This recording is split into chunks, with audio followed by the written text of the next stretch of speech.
What's going on, guys? It's Dr. Rob with your 2-minute tip this week designed to improve your life through health and fitness. Today, we're going to show you how to turn every exercise into a core exercise.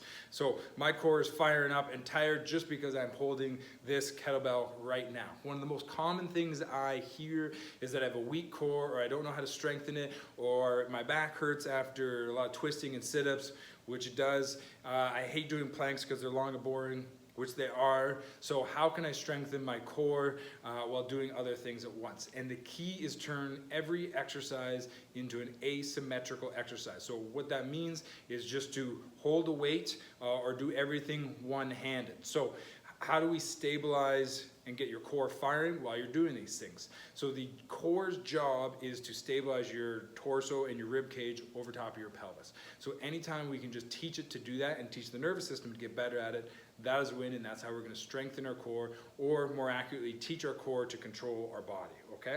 So one of the more classic exercises to do that with is just a simple farmer's carry. So if you're just holding your kettlebell, all you literally do is you're just going to walk, keeping everything nice and tight, just nice and walk slowly. Don't let everything kind of turn side to side. You're just literally going to keep everything nice and activated and tight. Walk nice and slow. If you want to increase the difficulty of this exercise, you're going to bring kettlebell up into this position. Same idea, walking nice and slowly. Don't let your hips shift side to side. Don't let yourself twist or lean one side. Nice and straight up and down. Nice, slow, and controlled walking. So, especially with the kettlebell up in this position, you'll be surprised at how much you feel your abs, especially when you start walking around, okay? One of the other ways, if you want to take it to the next level, even more functional, is, again, anytime you're doing anything, hold something in one hand. So something as simple as a squat can be turned into a core exercise just because it's unevenly loaded. Same thing with a deadlift.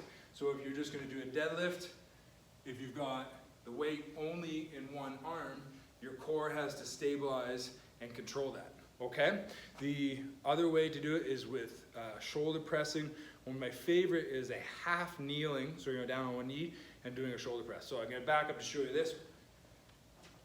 So it's kind of from far away. So you're going to be half kneeling, keep core nice and tight, straight up and down, pressing with one shoulder. You'll be able to actually feel your abs, different spots throughout the range of motion firing. Again, keep the kneeling the same and do the other arm, and it does something very different, okay? You can get creative with this. Anytime you're supposed to do a pushing and pulling movement, whether it's bench press, rowing, all that sort of stuff, you can actually do that one-handed, and you'll actually fire up the core and start to train it more effectively, okay? Have yourself a great week.